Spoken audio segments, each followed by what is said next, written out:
Maillot, 8 millions d'euros. J'ai appris cela ces dernières heures. Un beau cadeau, hein. Bon, Un beau cadeau. Un peu onéreux, mais beau cadeau. bon, vous étiez à Radio France en 92, aujourd'hui vous êtes à Europe 1, dans cette grande radio. Je suis content de saluer Gérard Carrérou. Vous travaillez avec Jean-François Pérez, Oui. à moi, notamment, qui dirige le sport d'Europe 1, et vous faites régulièrement des grandes interviews. Vous étiez à Marseille ces dernières heures. On va évoquer Furiani. J'ai l'impression, Jacques, que pour vous connaître depuis longtemps, pendant les premières années qui ont suivi Furiani, vous n'en parliez pas, vous ne vouliez pas en parler, et vous vouliez peut-être même oublier Furiani. Et j'ai l'impression que depuis quelques années, vous n'êtes pas dans la même démarche. Vous en parlez davantage et vous en parlez plus ouvertement, me semble-t-il. La dernière fois que j'en ai parlé, c'était avec vous, pour le 25e anniversaire. On parle toujours d'anniversaire. Moi, j'aime pas du tout le mot anniversaire. C'est une commémoration. Il y a eu le 25e, maintenant il y a le 30e, etc. Le mot anniversaire, je le vois partout, me met mal à l'aise. C'est pas le mot juste en tous les cas. C'est un hommage, c'est tout ce qu'on veut. Et c'est vrai que depuis environ la dernière fois que j'en ai parlé, c'est beaucoup sur votre plateau. Et c'est vrai que pour cette 30e commémoration, si on peut parler comme ça, j'avais envie d'en parler parce que je veux pas qu'on oublie. Mais moi, je suis pas le problème. Le problème, c'est les 18 morts. Le problème, c'est les gens qui sont devenus paraplégiques. Le problème, c'est que des vies ont été complètement détruites par l'insouciance et l'inconscience d'un certain nombre de personnes. Et je trouve qu'il ne faut pas oublier. Et je trouve surtout, ce qui est le plus important, c'est que on peut se faire tous les films qu'on veut. On peut avoir une belle vie. Moi, j'ai une belle vie. Je suis commentateur de football européen. J'ai été très heureux dans une autre vie, etc. J'ai une famille, comme vous, Pascal. On n'a pas de problème majeur, sauf que ce problème, il revient tous les jours. Vous pouvez raconter tout ce que vous voulez. Vous voyez l'ambulance, vous voyez un paraplégique, vous voyez un accident sur la route, vous voyez un accident d'avion, vous voyez tout. Vous pensez systématiquement à Furiani, l'hospitalisation, le retour. Mais surtout, moi, je suis vraiment une toute petite chose dans cette histoire, parce que je suis sur votre plateau pour en parler, parce que je ne veux pas qu'on oublie, mais vous ne pouvez pas savoir le nombre de vies qui ont été détruites, je veux dire, à cause de ce drame de Furiani, le nombre de morts. Vous savez, Michel Platini m'a dit un jour quelque chose qui m'a beaucoup bouleversé.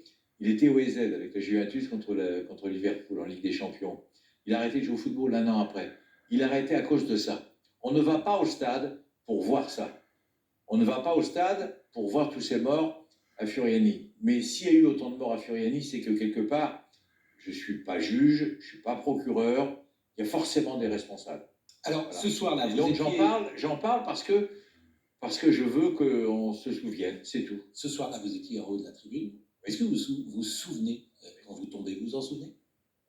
Je suis en haut de la tribune, le plus haut possible, et les 7 personnes à droite et les 7 personnes à gauche, je veux dire, sont mortes, sont tous décédés. Et moi, je suis au milieu. Donc là encore, c'est un problème que je dois régler. Alors, je n'arrive pas à le régler, et je le réglerai jamais. Moi, je me souviens d'une seule chose. J'étais avec le technicien qui s'appelle Michel Mottier, qui malheureusement a disparu dans ce drame. Je me souviens du studio, vous qui faites tous de la radio, enfin, je parle au studio, et le studio me dit, Jacques, tu fais l'ouverture, il est 20h25, tu fais l'ouverture du 20h30. C'est une demi-finale de Coupe de France. C'était un beau sujet d'actu, Bastia-Marseille. Après, silence sur la fréquence, je ne me souviens plus de rien. C'est-à-dire que je me suis retrouvé inconsciemment en bas de la tribune, et je vais vous raconter une anecdote. Un joueur qui s'appelait Gianno Vincenti, que vous avez connu, qui faisait partie de la grande équipe de Bastia, s'approche de moi, je le reconnais sans le reconnaître, il me reconnaît, il me prend ma gourmette, il me prend mon pendentif, il me prend ma sacoche qui miraculeusement se retrouve à côté de moi dans la chute, il me reprend toutes mes bijoux, entre guillemets, si on peut parler comme ça. Et dans ma tête, je dis, je me fais déplumer. Ils sont forts quand même, je me fais déplumer, ce qui n'est pas du tout le cas. Et 8 jours après, il me ramène tout à l'hôpital. Et il est très content. Et je le revois 25 ans après, par hasard. Il me regarde, Il se met à pleurer. Moi, je suis très ému. On s'embrasse, on ne se dit pas un mot, mais on sait de quoi on parle. On ne se dit pas un mot. Et c'est pour ça que, je veux dire, les Corses, c'est des gens merveilleux, parce que quand il y a eu ce drame, je l'ai appris par là, après, je veux dire, tout le monde s'est occupé de nous.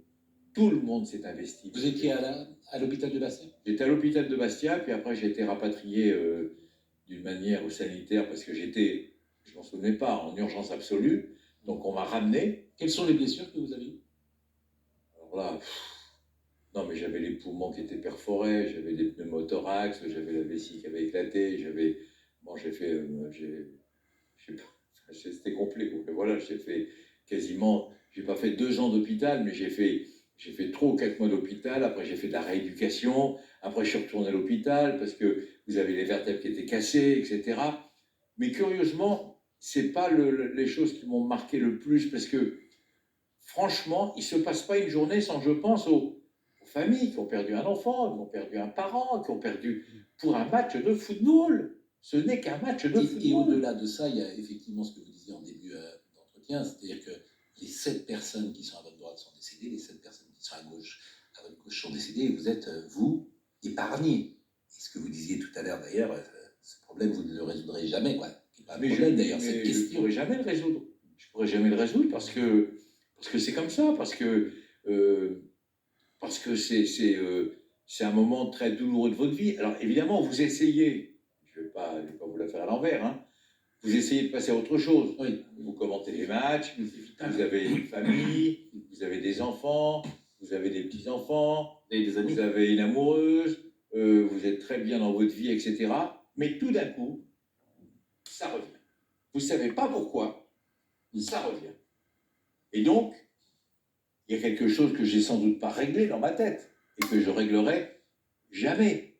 Je pense à mon père, je pense à ma mère qui était là tout le temps, mais je veux dire, c'est quelque chose. Vous savez, moi j'ai vu des gens, ça m'a mis mal à l'aise. Ils disent oui, nous on passe à autre chose. On a eu un accident, on passe à autre chose. C'est impossible, Pascal. C'est impossible. Et franchement, on se connaît depuis des années. J'aime bien rire, j'aime bien déconner, j'aime bien chambrer. Je fais le plus beau métier du monde dans une chaîne de radio magnifique que Gérard Ferrero connaît mieux que moi. Je m'éclate, mais de temps en temps, ça revient. Et vous ne savez pas pourquoi. Et vous n'êtes pas... mais surtout, Pascal, pour conclure, non, mais pensons oui, vraiment à toutes ces victimes. Pensons vraiment, je veux dire, à tous le père qui a disparu, la mère qui a disparu, les 2 enfants qui vont au stade avec... j'ai lu une histoire l'autre fois qui est horrible. Le papa et la maman emmènent leurs 2 gamins voir le match. Ils reviennent paralysés. Et la mère est décédée. C'est pas le but du film. C'est pas le but du film. Je vous propose de voir un sujet, parce que hier soir, il y avait un match en hommage, et puis vous me direz ce que vous pensez de l'attitude de la Fédération française aujourd'hui, de la Ligue nationale aujourd'hui, et puis également peut-être de l'État, parce que je n'ai pas vu ce matin la ministre des Sports présente à Furiani, je n'ai pas vu Thomas